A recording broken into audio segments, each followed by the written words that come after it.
এক অভিবাসী কিশোরকে গুলি করে হত্যার যে বিচার কার্য, সেই বিচার কার্য হয়েছে গতকাল 25 মার্চ স্ট্রাসবার্গে, ফ্রান্সের স্ট্রাসবার্গ ইউরোপিয়ান মানবাধিকার আদালতে।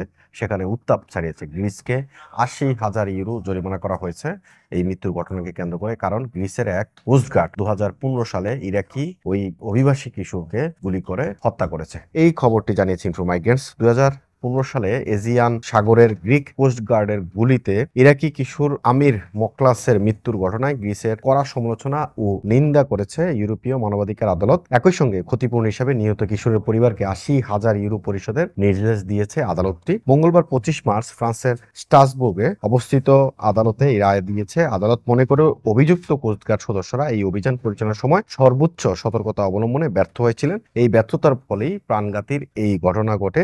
2015 সালের 29 আগস্ট একটি তুর্কি পতাকাবাহী নৌকায় থাকা আমির মোকলাস গুলিবিদ্ধ হয়ে মারা যান। নৌকাটি তুরস্ক থেকে গ্রিসের সিমি দ্বীপের দিকে যাচ্ছিল। এতে অনিয়মিত অভিবাসীদের বহন করা হচ্ছিল। গ্রিসের সরকারি বিবরণ অনুযায়ী কোস্টগার্ডের একটি টহল বোট নৌকাটিকে থামানোর সময় পরিস্থিতি উত্তপ্ত হয়ে পড়া অভিযোগে অনুযায়ী কোস্টগার্ডের এক সদস্য নৌকাটিতে থাকা একজন পাচারকারীর পা লক্ষ্য করে গুলি চালায়। সেই গুলি দুর্ঘটনাক্রমে মোকলাসকে আঘাত করে। পরে তাকে নৌকার পাটাতনে অচেতন অবস্থায় পাওয়া যায়। তবে নিহত কিশোরের পরিবারের দাবি, সরকারি বিবরণ বিভ্রান্তিকর। তাদের ভাষ্যমতো অভিযুক্ত কোস্টগার্ড 2টি গুলি চালিয়েছিল। আমির মোকলাসকে অজ্ঞান অবস্থায় পাওয়া যায়নি, বরং হত্যা করে ফেলে রাখা হয়েছিল। রায়ে আদালত উল্লেখ করেছে, গ্রিক কর্তৃপক্ষ তদন্তে নানা ঘাটতি লক্ষ্য করা গেছে।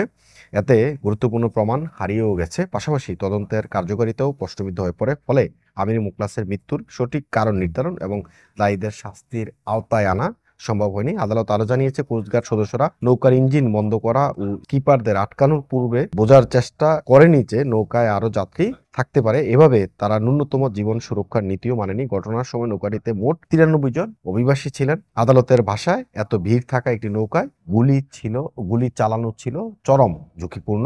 রায়ে আরো বলা হয়েছে, এই ঘটনায় ইউরোপীয় মানবাধিকার সনদের 2 নম্বর অনুচ্ছেদ লঙ্ঘিত হয়েছে। এই অনুচ্ছেদে জীবনের অধিকার এবং যথাযথ তদন্ত নিশ্চিত করে। আদালত সর্বসম্মতিক্রমে সিদ্ধান্ত নিয়েছে, গ্রিস সরকারকে নিহত কিশোরের পরিবারকে যৌথভাবে ক্ষতিপূরণ দিতে হবে। অধিকার কর্মীরা মনে করেন এটি কোনো বিচ্ছিন্ন ঘটনা নয়, কারণ গত কয়েক বছরে গ্রিসের কোস্টগার্ড অভিবাসীদের প্রতি সহিংসতা নিয়ে একাধিক ভিডিও প্রকাশ, প্রতিবেদন, অভিযোগ উঠে এসেছে। 2023 সালে নিউ ইয়র্ক টাইমসে একটি ভিডিও প্রকাশ হয়েছিল। সুতরাং গ্রিসকে এখন এই 80,000 ইউরো জরিমানা করা হয়েছে। গ্রিস এই 80,000 ইউরো দিতে হবে কিশোরের যে পরিবার রয়েছে সেই পরিবারকে। এই অভিবাসীর মৃত্যুর খবরটি 2015 সালে আলোড়ন তুলছিল। তখনকার সময় প্রচুর বিভিন্ন গণমাধ্যমেও সংবাদ প্রকাশ হয়েছিল। এই 2015-25 প্রায় 10 বছর পর ফ্রান্সের স্ট্রাসবুর্গের যে ইউরোপিয়ান আদালত, সেই ইউরোপিয়ান আদালতে এই বিচারটির রায় আসলে ঘোষণা করা হয়েছে। সেখানে একটা উত্তপ্ত পরিবেশও তৈরি হয়েছিল এই ঘটনা নিয়ে। গ্রিসের পক্ষ থেকে নানান বক্তব্য তুলে ধরা হলেও পরবর্তীতে আসলে কিশোরের পক্ষে সব যুক্তি প্রমাণগুলো যায়।